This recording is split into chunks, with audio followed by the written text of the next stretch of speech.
तो hello everyone, कैसे हैं आप सभी। आशा करता हूँ कि आप सब अच्छे होंगे, स्वस्थ होंगे और घर पर रहकर बोर्ड एग्जाम की तैयारी पूरी जुनून के साथ में कर रहे होंगे। मैं मनीष सर लेकर आ चुका हूँ आपका अगला पोएट्री का जो सेक्शन है। चैप्टर नंबर कौन सा? Chapter number 5। यहाँ तक हमने 4 तक कंप्लीट कर लिया था। आज 5 को देखने वाले हैं, चैप्टर 5 को। चैप्टर 5 क्या है? एन इपिताफ। इपिताफ का मतलब क्या होता है? इपिताफ का हिंदी मीनिंग होता है समाधि लेख। क्या होता है? समाधि लेख। यानी कि जब समाधि के ऊपर जो इस प्रकार से लेख लिखा जाता है, इस पर कुछ कुछ बातें लिखी जाती है समाधि के जस्ट ऊपर, तो उसी को क्या बोला जाता है? समाधि लेख बोला जाता है। ठीक है, देखिएगा। एन एपिटाफ के जो राइटर हैं, सॉरी पोएट हैं, वो कौन है? वॉल्टर डेलामेयर। कौन है? वॉल्टर डेलामेयर जो है वो एन एपिटाफ के क्या है? पोएट हैं। अच्छा, बॉन्ड जन्म का होता है इनका, तो याद रखना है कि जन्म होता है 25 अप्रैल 1873 को कार्ल्टन यूके में। यूके में जन्म होता है, यानी कि यूनाइटेड किंगडम में जन्म होता है। कब? 25 अप्रैल 1873 को। शहर कौन सा होता है? कार्ल्टन होता है। फिर है डाइट, देहांत कब होता है? तो 22 जून 1956 को। वो भी कहा होता है? यूके में। 22 जून 1956 को देहांत होता है। कहा? यूके में। फिर कहा है कि ही लॉस्ट हिज फादर, उन्होंने अपने पिता को खो दिया। एट द एज ऑफ 4, कितनी वर्ष की अवस्था में? केवल 4 वर्ष की अवस्था में वो अपने पिता को खो देते हैं। And have to move with his family, और अपने फैमिली के साथ में वो मूव कर जाते हैं। कहां चले जाते हैं? To London. कार्टन शहर से कहां चले जाते हैं? लंदन चले जाते हैं। फिर कहा है कि his songs for children and Peacock Pie, इनके जो सॉन्ग्स थे बच्चों के लिए और पीकॉक पाई के लिए, मतलब पीकॉक पाई जो इन्होंने लिखा है, डेपिक्ट वर्ल्ड ऑफ ड्रीम्स, वो दुनिया की जो ड्रीम्स है, सपना है, उसको प्रदर्शित करती है, दिखाती है। ठीक है। फिर कह रहा है कि इन एन एपिटाफ, मतलब एन एपिटाफ में there is a note of melancholy. किस चीज का नोट मिलता है? मेलंकली का। अच्छा, मेलंकली का मतलब क्या हो गया? दुखद। क्या चीज? दुखद। ठीक है, ये मेलंकली का उसमें नोट मिलता है। फिर एक द पोएट मेक्स अस, जो पोएट है वोल्टर डेलामेयर है, वो हम लोगों को अवेयर करते हैं।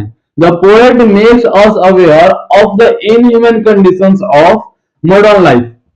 जो हमारा मॉडर्न लाइफ है, आधुनिक जीवन है, उसकी जो भी इन ह्यूमन कंडीशंस है, अमानवीय स्थिति है, उसको जो पोएट है उससे हमको अवेयर कराते हैं, हम सभी को अवेयर कराते हैं कि कौन कौन सा ऐसा चीज है जो इन ह्यूमन कंडीशंस है, मतलब अमानवीय स्थितियां हैं। फिर कह रहा है कि क्वीन एलिजाबेथ द्वितीय, जो क्वीन एलिजाबेथ द्वितीय थी, कहाँ की? यूके की। ऑनरेड हिम, वह उनको सम्मानित करती है विद, सॉरी यहाँ पे द छूट गया है, with the order of merit. किसके द्वारा? ऑर्डर ऑफ मेरिट के द्वारा। कब? इन 1953, 1953 में। तो आशा करता हूं कि आपको यहां तक समझ में आ गया होगा। चलिए एक बार तुरंत फिर देख लेते हैं। सबसे पहली बात, क्या है किताब का राइटर कौन है? तो वॉल्टर डेलामेयर है। जन्म कब होता है? तो याद रखना है 1873 को। कहां पे? कार्ल्टन यूके में। फिर याद रखना है डाइट कब होता है? 1956 में। वो भी कहां होता है? यूके में। उसके बाद इन्होंने अपने पिता को 4 वर्ष की अवस्था में खो दिया, और ये अपने फैमिली के साथ में कहा शिफ्ट हो गए? कहा मूव कर गए? लंदन में। उसका कहना है कि ये सॉन्ग्स फॉर चिल्ड्रेन, जो इनकी गीतें थी बच्चों के लिए, और पिकॉक पाई जो थी, ये डिपिक्ट करती है, प्रदर्शित करती है, या फिर दिखाती है वर्ल्ड ऑफ ड्रीम्स, जो सपनों की दुनिया है, उसको वो दिखाती है। फिर कह रहा है कि in an epitaph there is a note of melancholy, जो एन एपिटाफ हमारा चैप्टर है, इसमें मेलंकली का टोन है, दुखद का टोन है एक तरीके से इसमें। फिर कह रहा है कि his sorry the poet makes us aware of the inhuman conditions of modern life, जो कवि है वो आधुनिक जीवन की जो अमानवीय स्थिति है उसको, उससे हम सभी को अवेयर कराते हैं। फिर एक क्वीन एलिजाबेथ द्वितीय और रेड हिम, जो क्वीन एलिजाबेथ द्वितीय है वो उनको सम्मानित करती है with the order of merit in 1953। कौन से सम्मान से? ऑर्डर ऑफ मेरिट से। कब? 1953 में। चलिए, तो यहां तक आपको समझ में आ गया होगा। अगले स्लाइड को देखते हैं। चलिए, तो यहाँ स्लाइड को हम देख सकते हैं। स्लाइड में मैंने जितने भी उनके द्वारा लिखा गया पोएम है, उस पूरे पोएम को यहाँ पे मैंने लिखा हुआ है वॉल्टर डेलामेयर के द्वारा। चलिए इसको देखते हैं। Here lies a most beautiful lady, वो कब्र के पास में है, जो समाधि स्थल है वहां पर है, और बोल रहे हैं कि यहाँ पर मोस्ट ब्यूटीफुल लेडी पड़ी हुई है। लाइज का मतलब होता है कि लेटी हुई है। ठीक है। Light of a step and heart was she, और वह जो लेडी है वो light of a step and heart है। कहने का मतलब है कि एक चुलबुली टाइप की लड़की है। कौन है? चुलबुली टाइप की लेडी है। फिर कह रहा है कि आई थिंक, मैं सोचता हूँ, she was the most beautiful lady, कि वह बहुत ही ब्यूटीफुल लेडी है, ठीक है। That ever was in the west country, और शायद वैसी लेडी इधर वेस्ट कंट्री में कभी भी नहीं दिखी।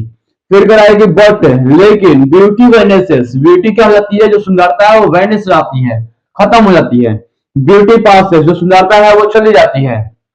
हाउएवर, हालांकि, रेयर रेयर इट बी, ऐसा एक तरीके से रेयर है, कठिन है कि, एंड वेन आई क्रम्बल, कि जब मैं क्रम्बल हो जाऊंगा, जो वोल्टर डेलांगर है वो कहते हैं कि जब मैं क्रम्बल हो जाऊंगा, जब मेरी भी मृत्यु हो जाएगी, हु विल रिमेम्बर, तो उसे कौन याद रखेगा, this lady of the west country, जो यह लेडी है वेस्ट कंट्री की, उसको कौन याद रखेगा। ये बात करते हैं कि शायद मैंने इतनी सुंदर लेडी आज तक नहीं देखी वेस्ट कंट्री में, और इनको टेंशन रहती है, चिंता होती है कि यदि मैं भी क्रम्बल हो जाऊंगा, मेरा भी निधन हो जाएगा, तो फिर उस लेडी को याद कौन रखेगा, रिमेम्बर कौन रखेगा। ठीक है, तो आशा करता हूं कि आपको यह समझ में आ चुका होगा। फिर से एक बार देखते हैं इसकी मीनिंग को, देखेगा। कह रहा है कि here lies a most beautiful lady, ये समाज स्तर पे है, और वहां कह रहा है कि यहाँ पर एक मोस्ट ब्यूटीफुल लेडी क्या हुई है, लाई है, पड़ी हुई है।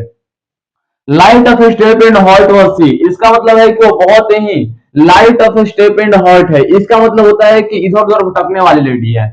फिर क्या, आई थिंक, मैं सोचता हूँ, she was the most beautiful lady, कि वो बहुत ही सुंदर लेडी है, औरत है, that ever was in the west country, और ऐसी जो लेडी है वो वेस्ट कंट्री में कभी नहीं थी।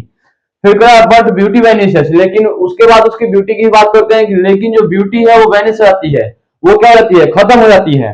ब्यूटी पासेस, ब्यूटी जो है वो क्या रहती है, चली जाती है। हाउएवर, हालांकि, रेयर रेयर इट, यह मुश्किल या कठिन है कि, एंड वेन आई क्रम्बल, जब मैं क्रम्बल हो जाऊंगा, जब मैं खत्म हो जाऊंगा, हु विल रिमेम्बर, फिर उसको याद कौन रखेगा, this lady of the west country, जो वेस्ट कंट्री की यह लेडी है, ब्यूटीफुल लेडी, उसको याद कौन रखेगा। तो चलिए, आशा करता हूँ कि आपको ये वाला चैप्टर समझ में आ गया होगा। अब अगले क्लास में हम लोग पढ़ेंगे चैप्टर नंबर 6 को, जो कि होगा 10,000। आपका, अगर आपको यह वीडियो समझ में आया हो और बढ़िया लग रहा हो तो सब्सक्राइब जरूर कीजिएगा, ठीक है, और अपने दोस्तों के साथ में शेयर जरूर कीजिएगा। चलिए, मिलते हैं अगले क्लास में, धन्यवाद।